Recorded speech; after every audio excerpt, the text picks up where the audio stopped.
proveer el adecuado medio para que se pueda hacer un procedimiento quirúrgico a un paciente, cuidando las funciones vitales y viendo que las drogas que estamos poniendo para que el paciente no sienta el dolor, se deje operar, pues tengan menos efectos deleterios como que hipotensa, deprima la respiración, que son las más importantes complicaciones que uno puede tener, ¿no?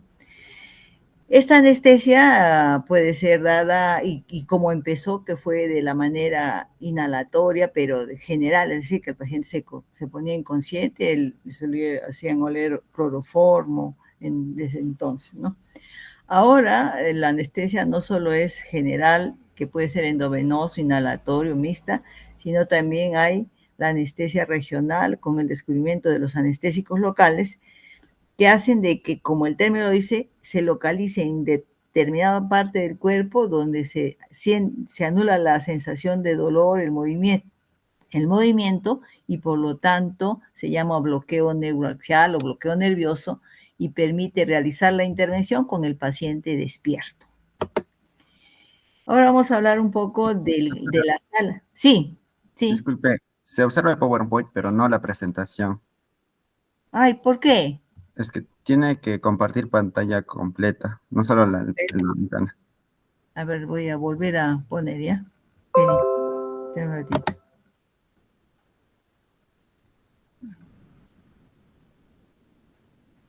¿Qué estoy haciendo? Ya está. A ver, compartir pantalla completa.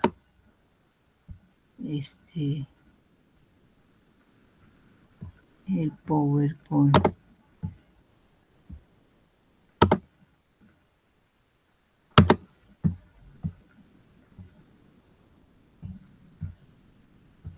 Compartir.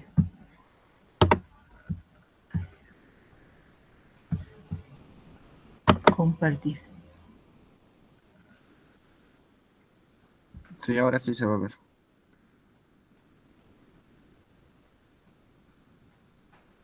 Pero no sale. Tiene que, ajá, clic abajo, ya está. ¿Ya se mira? Sí, ya se ve, doctor. Ya, disculpen, ¿no? Entonces, bueno, ya hablamos de la anestesiología. Esta es, estamos viendo el quirófano, ¿no? ¿Ven? Sí. Ya, entonces el quirófano es una sala, es llamada sala de operaciones, centro quirúrgico. En realidad es toda la zona del hospital donde se pueden realizar estos procedimientos quirúrgicos, y que tiene que tener unos requisitos: que esté, por ejemplo, alejado de zonas de contaminantes, y que esté cercana a la unidad de cuidado intensivo, al banco de sangre y al laboratorio, que son a veces urgentes, que necesitamos. Estos procedimientos, este quirófano, centro quirúrgico, tiene 3 zonas bien marcadas y que deben de estar tituladas, porque viene su salud y observa eso, para que la persona que ingrese no cometa errores de irse por donde quiera, porque cuando ya uno está en la zona blanca, que es la de máxima esterilidad, nosotros tenemos que estar completamente cambiados con nuestra chaqueta, gorro, máscara, pantalón, botas, ¿no? Entonces, eso es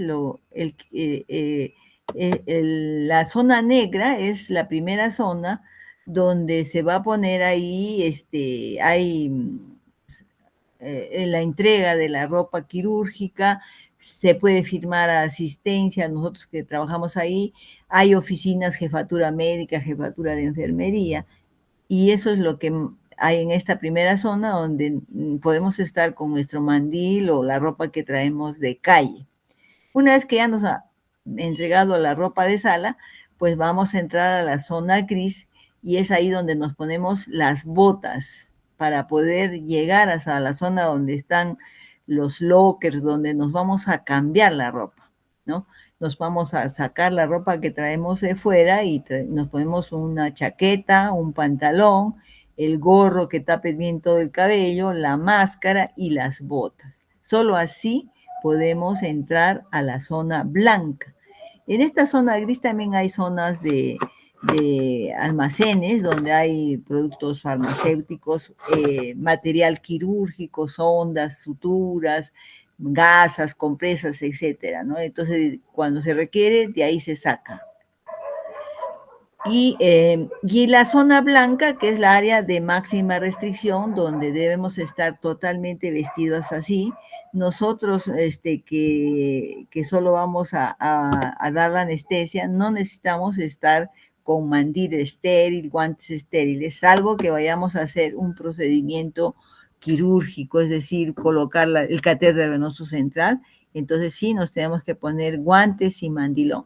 Miren, en esta figura, esta enfermera es la que va a instrumentar y esta de atrás es la enfermera circulante, le dicen, ¿no? Entonces ella ya ha estado con el gorro, la máscara, la chaqueta, el pantalón y botas, aunque estos son también zapatos propios para la sala, ¿no? Son autoclavables. Y ella que va a agarrar el instrumental, que va a estar directo con la operación, con la herida del paciente, se pone esto, que es un mandil estéril, que se lo está amarrando la enfermera, y luego se va a poner guantes estériles, ¿no? Este es el quirófano en sí ya en la área blanca, donde consta de una mesa de operaciones, la cialítica que da la luz hacia la área donde se va a operar. Esta, por ejemplo, es una torre de laparoscopía, hay electrocauterio, estos son aspiradores. Esta es nuestra máquina de anestesia, ¿no? Donde nosotros hacemos y estamos pues a la cabecera del paciente. Tenemos fuentes de oxígeno, toma corrientes a 1 metro de altura por encima del piso, ¿no? Acá, por ejemplo, son los accesos de aire, de oxígeno y de evacuación de gases, ¿no? Entonces, esta es la mesa. Acá tenemos este recipiente que es para los punzocortantes, las agujas, los ojos de bisturí, todo lo que sea así metálico hay que ponerlo ahí porque como es manchado con sangre podríamos contaminarnos de algo que tenga el paciente y eso es peligroso, ¿no? Y esta es la cialítica también. Luego, este es el anestesiólogo, que no necesitamos estar con el mandil estéril, pero estamos con la chaqueta, el pantalón, gorro, máscara. Y esta es una foto pues antigua porque la doctora está haciendo bolseo, ¿no? Es de un paciente que está con anestesia general. Ahora las máquinas modernas traen incluido el ventilador dentro de su aparataje y ya nosotros nomás programamos y observamos, ¿no? Eso es en cuanto a nuestra especialidad. Luego, la monitorización es una parte muy importante y lo comento porque cuando yo hacía mi residentado de anestesiología, que es hace más de 35 años, pues no había pulsoxímetro, había electrocardiograma, sí, y el tensiómetro que era de ese con curva de mercurio, que no sé si lo habrán llegado a conocer ustedes, y entonces había que ponerse el estetoscopio y luego ir insuflando y escuchando cuando aparezca pues el latido, ya era la presión sistólica y cuando desapareciera era la presión diastólica. Entonces eso tomaba un tiempo, ahora no, en los monitores modernos vienen con su manguito de presión que insuflan cada 5, cada 10, los minutos, cada cierto tiempo, y mandan, insuflan y desinsuflan y sale el valor en número de presión sistólica, diastólica y media, ¿no?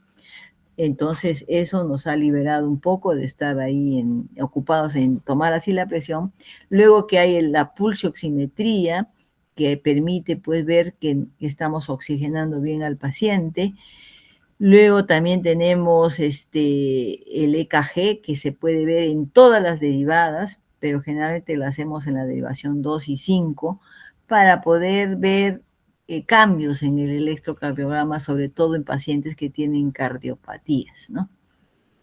Luego también tenemos monitores para hacer monitoreo invasivo, que es colocar línea arterial, catéter venoso central y mediante un domus que se conecta, pues esto provoca la, ¿cómo se llama?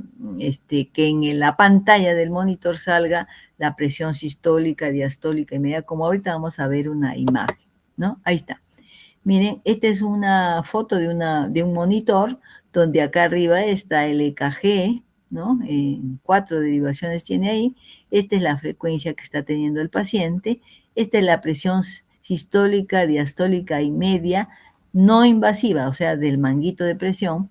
Esta es la frecuencia respiratoria, que ahí marca 14. Acá también está midiéndose la temperatura. Acá esta es la plexometría, que es donde se ve la saturación de oxígeno, es onda y saturación. Y esta que está medio rosadita, pero que en realidad en el monitor se ve rojo, es la presión arterial invasiva. Hemos canulado una arteria radial y la hemos conectado con un transductor que tiene el monitor y nos sale en cada latido estos valores de la presión. 120 y la diastólica 80 y esta es la media.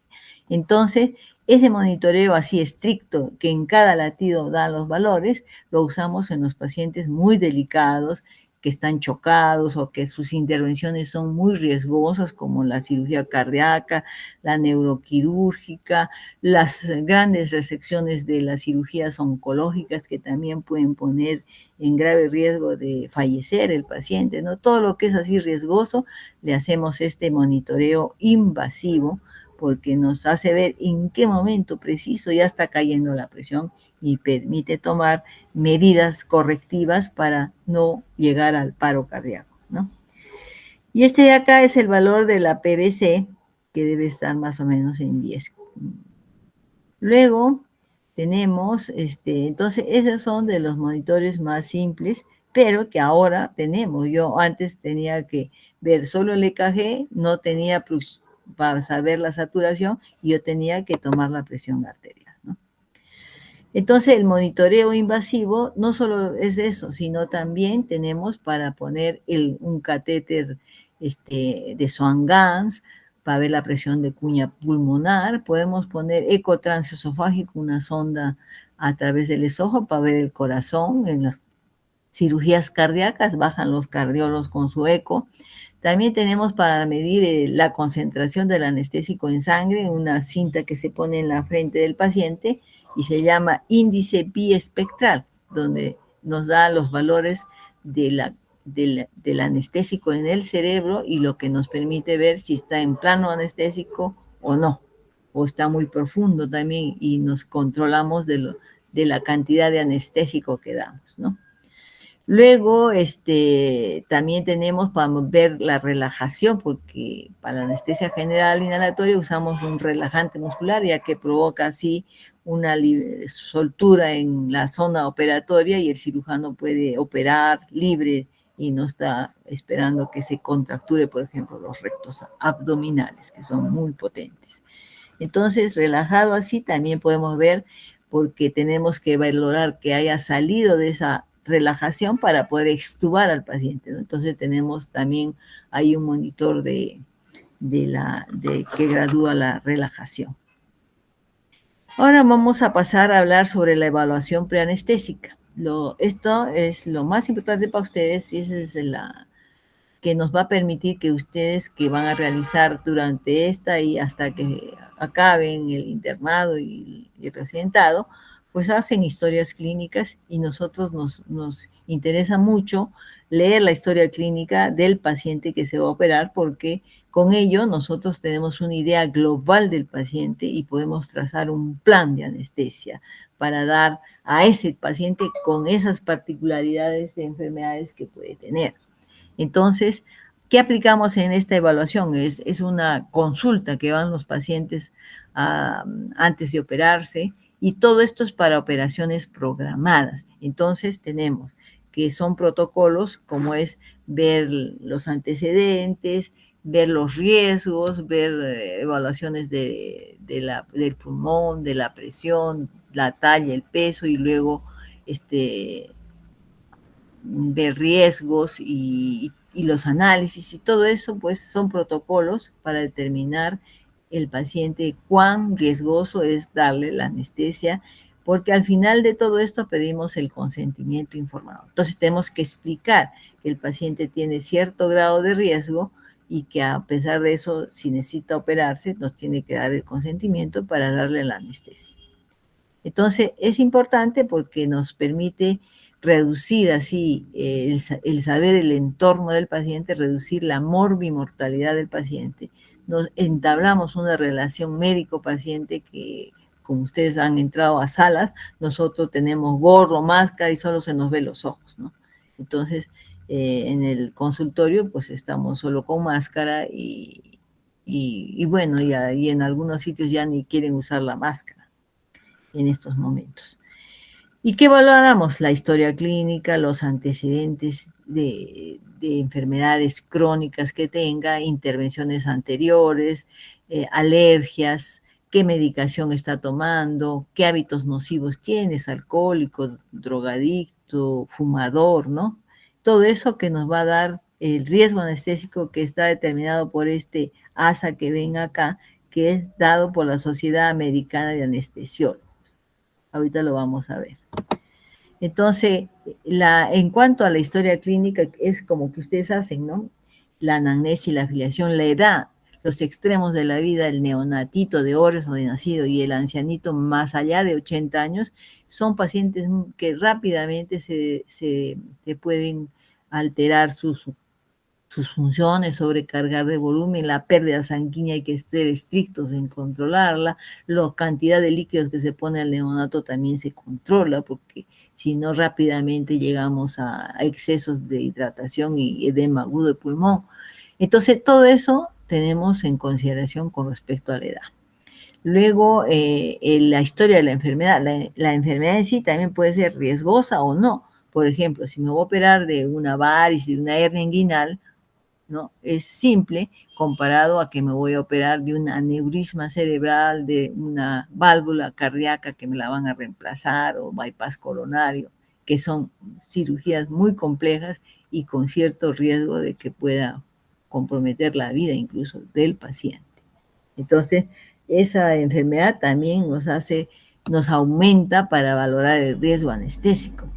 Luego, enfermedades. Hemos encontrado que hay mucho hipertenso, mucho diabético, pero también hay de otras enfermedades como por ejemplo las hematológicas como el paciente que tiene, ¿cómo se llama? Hemofilia, ¿no? Y que tienen probabilidad de sangrar, pacientes que tienen trombocitopenia o pacientes que tienen hígado cirrótico y que donde se metabolizan nuestras drogas se metabolizan en el hígado. Entonces, si ponemos la cantidad normal, puede ser que ya esté con dosis tóxica para ese paciente. Entonces, todos esos antecedentes nos importan porque nos va a servir para trazar nuestro plan anestésico. Luego también vemos si es alérgico a qué medicamento. Y los medicamentos que está tomando, por ejemplo, el hipertenso, permitimos que con 3, 4 sorbos de agua pase su pastilla y ya vaya haciendo su efecto antihipertensivo, porque el paciente que se va a operar va a venir en ayunas. Pero consideramos que tomar 3, 4 sorbos de agua clara no le va a afectar en nada el ayuno, ¿no? Y sí ya favorece el hecho de estar con su antihipertensivo, porque si no el paciente podría entrar en hipertensiones, sangrados de la herida y eso se complica. Luego de eso también tenemos que ver si está tomando warfarina, que es una indicación a los pacientes que hacen trombos, entonces se debe suspender porque esta tiene un efecto de depósito que va más allá de 5 días, entonces se suspende 5 a 7 días antes de la intervención para poder estar mejorado su tiempo de coagulación, ¿no? Eso hay que suspender y pasar a las heparinas, enoxaparinas, porque el paciente sí necesita estar anticoagulado. Luego también, si es fumador, qué daño ya ha hecho en el pulmón, ¿no? Todo eso nos sabemos los antecedentes y pedimos, por ejemplo, riesgo neumológico, el paciente que tiene TBC, EPOC, asma, fibrosis pulmonar, ¿no? Para ver qué capacidad tiene de compensar la oxigenación en estos casos de, por ejemplo, darle anestesia general inhalatoria. Entonces, eso nos ayuda. También puede llegar pacientes que han sufrido un accidente cerebrovascular, no pueden ni comunicarnos porque quedan con afasia, hemiparesia.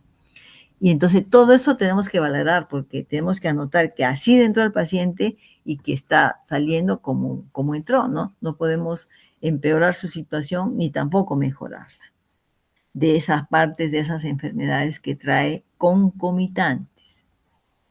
Luego hacemos recuento de alergias, porque en la sala ponemos analgésicos que pueden ser alérgicos o antibióticos que hacen antibiótico profiláctico a los cirujanos. Entonces, tenemos que saber las alergias del paciente. Luego, como vuelvo a repetir, si necesita interconsulta, hay que hacer interconsulta al endocrinólogo, al neumólogo. Todos los pacientes entran con riesgo cardíaco, porque es una norma. El paciente que tiene eso, si se complica, bueno, aquí el cardiólogo dijo que no tenía nada y entonces, bueno, ahí va por ahí, ¿no?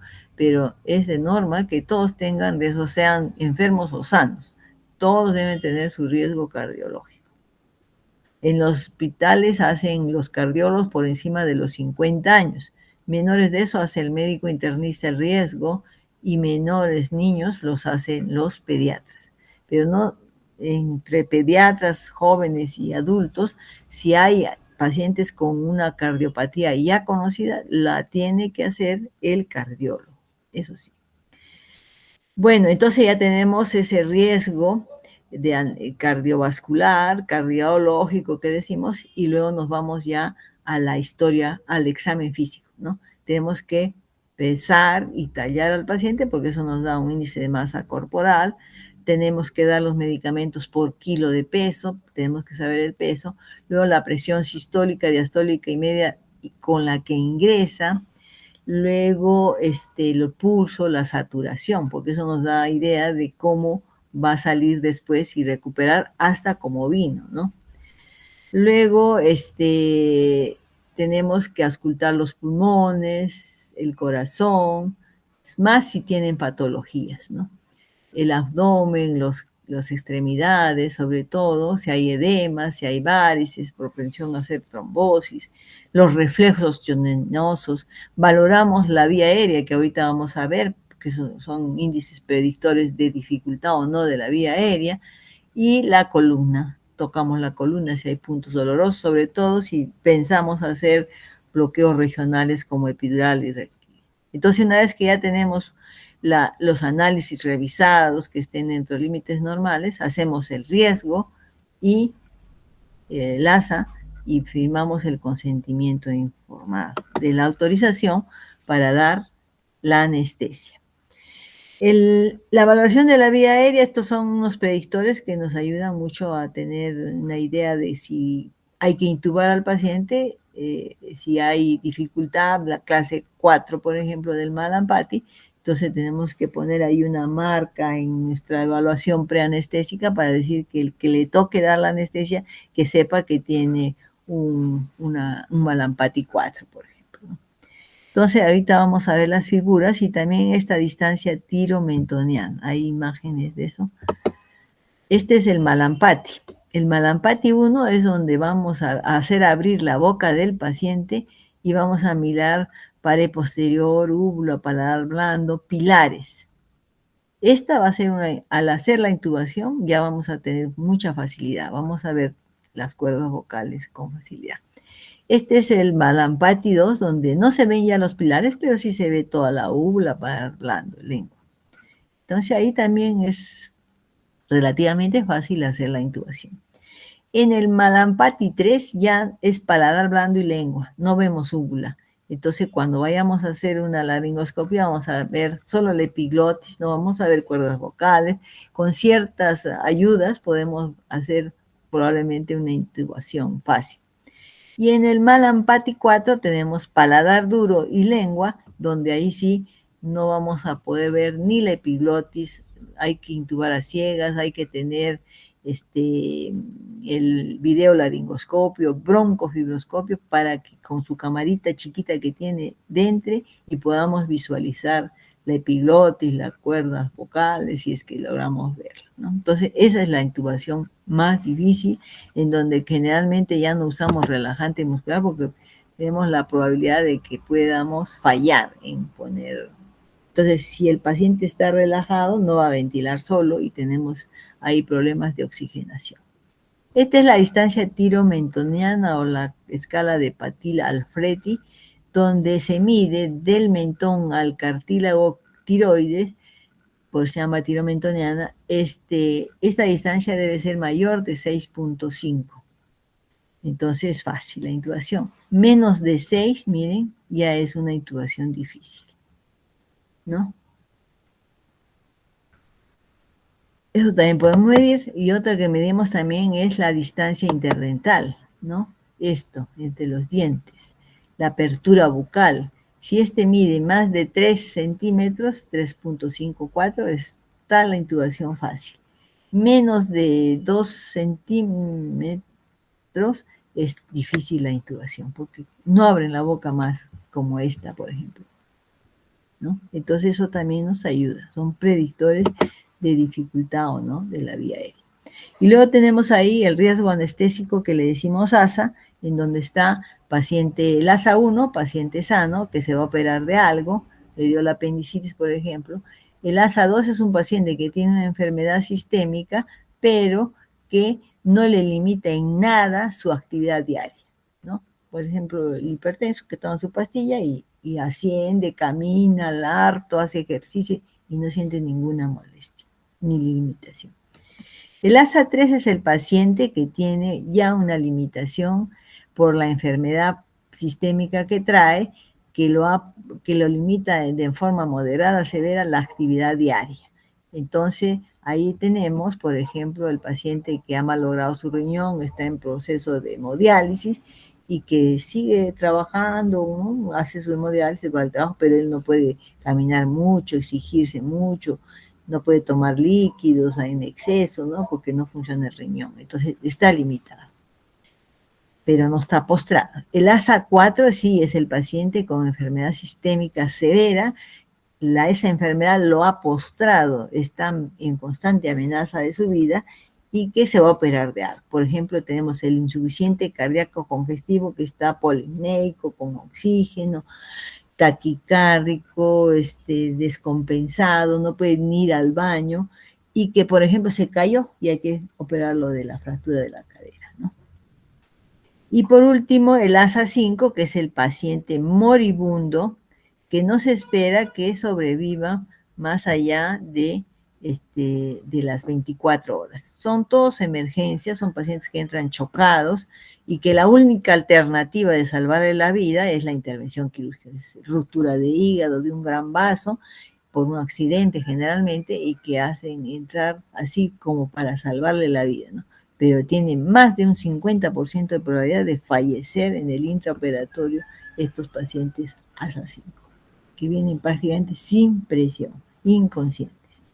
Y este ASA 6 es un agregado que se ha hecho que involucra que el paciente ya está en muerte cerebral, no es un paciente recuperable, pero que se le mantiene vivo porque es un joven, por ejemplo, que puede donar riñón, corazón, pulmón, etc. Entonces, se espera a la autorización de la familia para que se le pueda extraer estos órganos y ser colocados los pacientes que están en lista de espera. Perdón. Entonces, esos son ASA 6. Del 1 al 5 son pacientes recuperables. Del ASA 6 es paciente en muerte cerebral que va a ser donante de órgano. Y a esto se le agrega la U cuando es de urgencia, ¿no? Que se va a operar el paciente.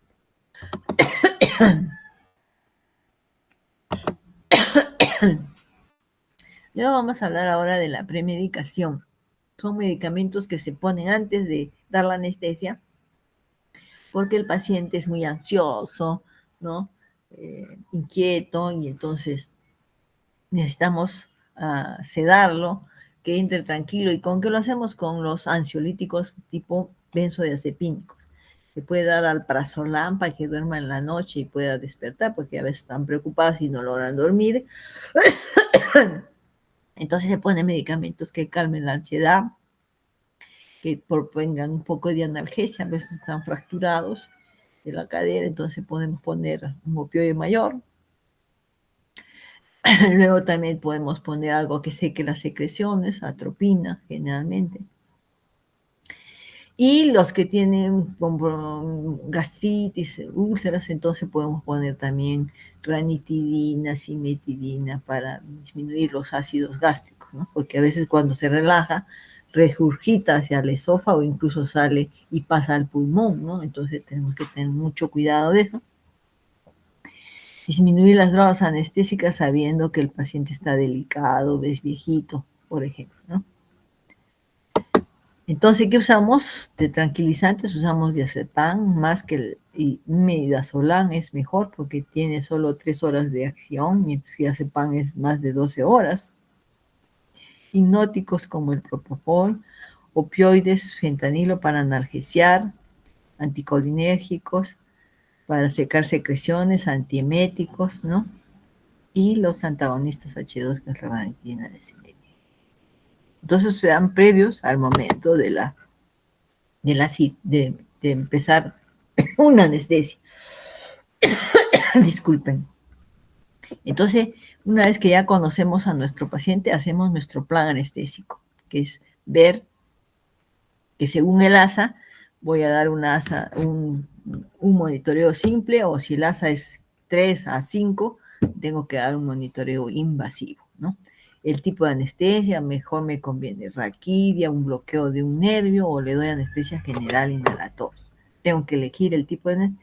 ¿Y cómo voy a controlar al paciente durante el transoperatorio? Va a requerir que le transfunda sangre, porque la cirugía es muy sangrante, porque ya vino anémico, está sangrado por un golpe que ha recibido. Entonces necesitamos tener esa sangre ya para podérsela poner, y en ese plan tiene que estar eso, ¿no? En el posoperatorio, si el paciente va a ir a la UCI o no, va a estar en ventilación un rato o no, qué analgésicos vamos a usar, solo AINES más opioides menores, o opioides mayores para los dolores muy severos. Todo eso está en el plan anestésico. Entonces, ya hemos terminado. Resumiendo, hemos hablado que la anestesiología es una rama de la medicina que permite el control del paciente mediante medicamentos que no sienten dolor ni paralizan los músculos, y se controla las funciones vitales para evitar que el paciente se complique o fallezca.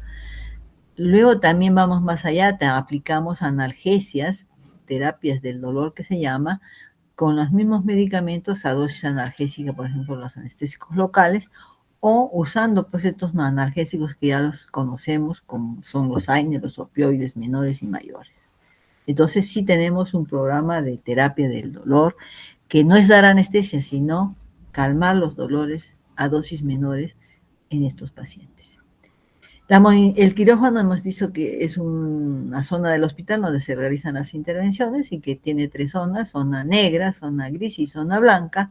Luego la monitorización, que nos ha venido a ayudar un montón en el control del paciente, puede ser básica o avanzada.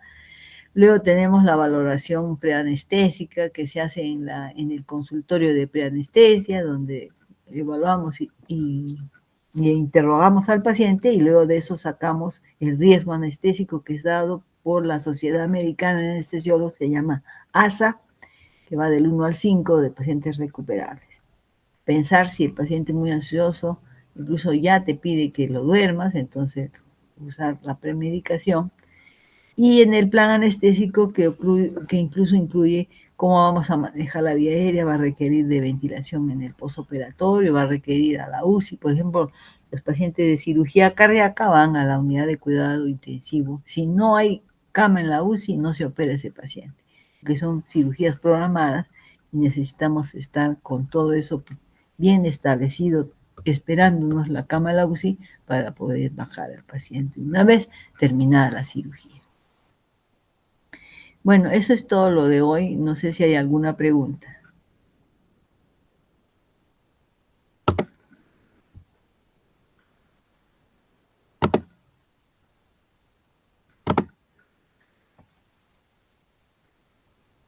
No hay preguntas, doctora. ¿Perdón? No hay preguntas, al parecer. Ya, entonces les agradezco la deferencia de hacer a esta hora y que ya nos vemos. Buenos días con todos ustedes. Hasta luego, doctora, gracias. Buenos días. Hasta luego.